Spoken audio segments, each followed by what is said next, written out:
इनके नेता तो रंडवा हैं, इनको तो कोई घर से मतलब नहीं, इनको अपने घर परिवार से कोई मतलब नहीं। और गिरिराज सिंह जो चिकन बिरयानी खाते हैं और चिकन लपेटते हैं, वो कौन सा झटका का होता है कि हलाल का होता है? सो पूछिए पहले उनसे, पूछिए रिंकिया के पापा से जो 5 रुपया के अंडा खाने की औकात नहीं रखता है, वो गरीबों के झुग्गियों में जाकर सोता था। करोड़ों के मालिक है, आप कर 5 रुपए का अंडा नहीं खा सकते? बिग बॉस में काहे के लिए झगड़ा झंझट किया था 5 रुपए के अंडा के लिए? तरीके से ये भगवा पहनकर ढोंगी अपराधनाथ हिंदुओं पर अत्याचार करता है। वहाँ हिंदू परिवारों को डराया जाता है, धमकाया जाता है, वहाँ हिंदुओं के दुकानों को बुलडोजर चलाकर तोड़ दिया जाता है। मकानों हमने गोरखपुर में देखा, इंफ्रास्ट्रक्चर का काम करना चाहती है तो सरकार उन मकानों पर बुलडोजर चलाती है। सरकार को अगर उन जगहों की जरूरत है तो उन लोगों के पुनर्वास की भी व्यवस्था उत्तर प्रदेश के ढोंगी अपराधनाथ को करनी चाहिए। देश की भोली भाली जनता ने धर्म के नाम पर इनको वोट क्या दे दिया, ये अपने बाप की जागीर समझ बैठे थे। इनके रिंकिया के पापा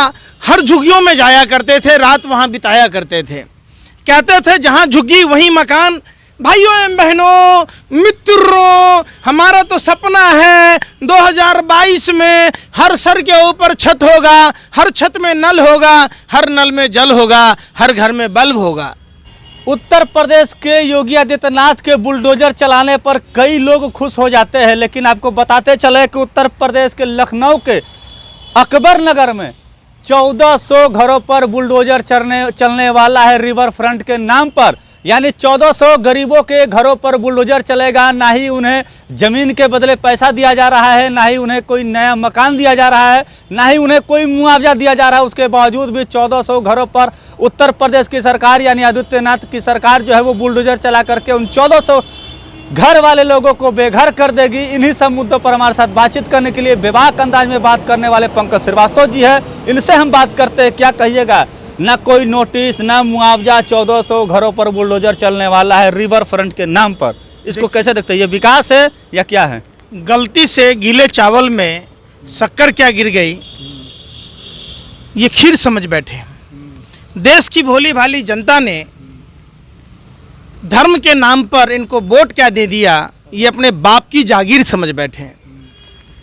प्रधानमंत्री से लेकर तमाम हरदीप सिंह पुरी, अमित शाह जी खुद रामलीला मैदान में बड़ी बड़ी बातें करते थे। इनके रिंकिया के पापा हर झुग्गियों में जाया करते थे, रात वहां बिताया करते थे, कहते थे जहां झुग्गी वहीं मकान।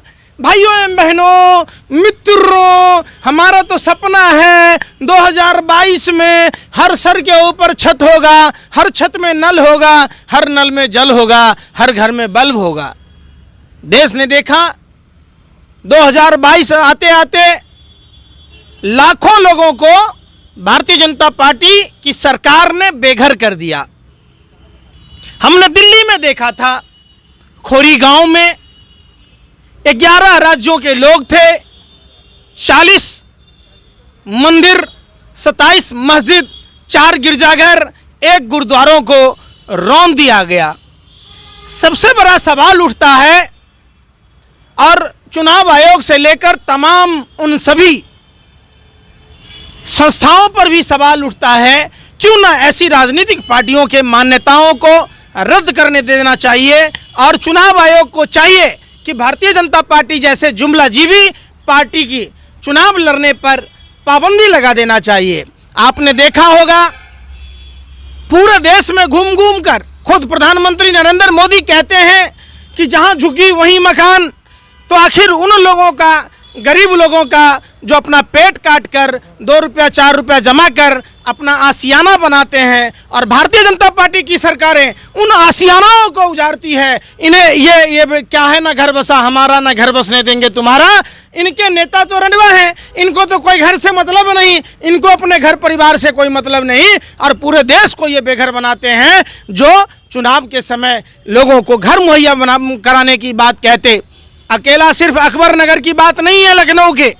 हमने देखा अयोध्या के कार सेवकों के गांवों में, जहां कार सेवकों की सेवा की गई थी, उन गांवों को उजाड़ दिया गया, उनके घर वालों को, आश्रितों को, उनके परिवारों को मुआवजा न दी गई। हमने अयोध्या में देखा भक्ति पथ और राम पथ में हजारों की तादाद में दुकानें तोड़ दी गई, वो सारे निराश्रित हो गए। सरकार ने उस पर कोई कार्रवाई नहीं की। दिल्ली में सिर्फ खोरी गांव का ही मामला नहीं था, कई ऐसे बस्ती थे जहां झुग्गी के लोगों ने भाजपा के बहकावे में आकर भाजपा को वोट दिया था। नतीजा ये हुआ कि उनकी मकानें तोड़ दी गई, उनके घरों पर बुलडोजर चला दिए गए। आपने देखा होगा हल्द्वानी में, आपने देखा होगा जोशीमठ में, कई ऐसे जगह हैं। आपने देखा होगा कश्मीरी पंडितों की बात जो भारतीय जनता पार्टी करती रही। हमारे कश्मीरी पंडित भाई रो रो कर बिलखते रहे, उनके घरों को भारतीय जनता पार्टी की तमाम जो ये हैं, वहाँ मनोज सिन्हा जी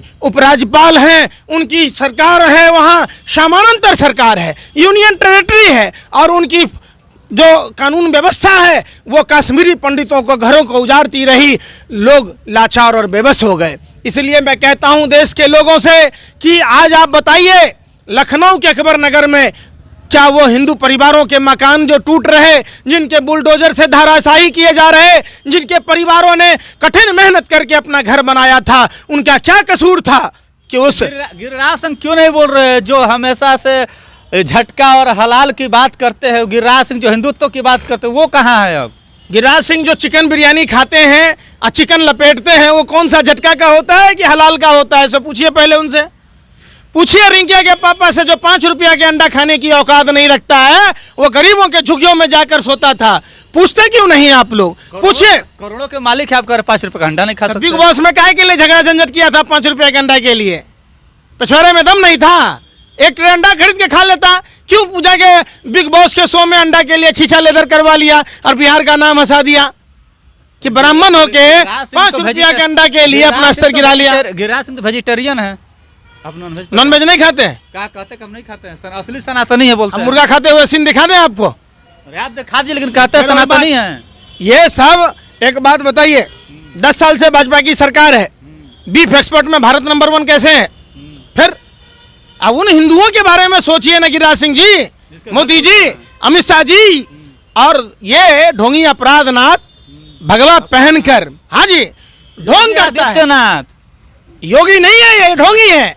ये भगवा का सहारा लेकर जिस तरीके से रावण और कालनेमी ने माँ सीता का अपहरण किया, रावण ने, और कालनेमी ने प्रभु श्री हनुमान को संजीवनी बूटी लाने से रोकने का काम किया, उसी तरीके से ये भगवा पहनकर ढोंगी अपराधनाथ हिंदुओं पर अत्याचार करता है। वहाँ हिंदुओं को चुनाव नहीं लड़ने दिया जाता है, वहाँ हिंदू परिवारों को डराया जाता है, धमकाया जाता है, वहाँ हिंदुओं के दुकानों को बुलडोजर चलाकर तोड़ दिया जाता है। मकानों हमने गोरखपुर में देखा है, गोरखपुर में तमाम दुकानों को तोड़ दिया गया, तो वहाँ हिंदू डर से बोल नहीं पा रहे।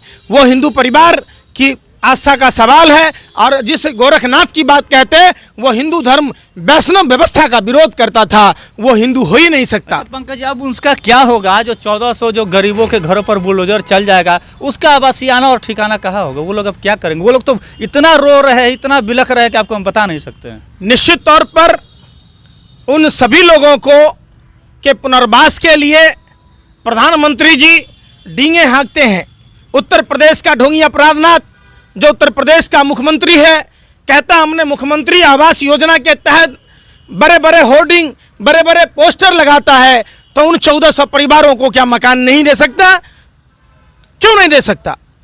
आपको ठीक है, आप सरकार कोई वहाँ पर इंफ्रास्ट्रक्चर का काम करना चाहती है तो सरकार उन मकानों पर बुलडोजर चलाती है। सरकार को अगर उन जगहों की ज़रूरत है तो उन लोगों के पुनर्वास की भी व्यवस्था उत्तर प्रदेश के ढोंगी अपराधनाथ को करनी चाहिए। चलिए, इनका साफ तौर पे कहना है कि अगर आप बुलडोजर चला रहे हैं तो उन्हें जो है दूसरा घर दीजिए या उन्हें मुआवजा दीजिए। और इनका साफ तौर पे कहना कि योगी आदित्यनाथ जो बुलडोजर चला रहे हैं वो हिंदुओं के ऊपर भी बुलडोजर चला रहे हैं। पंकज श्रीवास्तव को आप लोगों ने सुना, ये योगी आदित्यनाथ पर जमकर बरस रहे हैं, गुस्से में है। तो इस पर आप क्या सोचते हैं? आपकी क्या प्रतिक्रिया है? कमेंट्स में जवाब जोड़ दीजिएगा। तब तक के लिए बहुत बहुत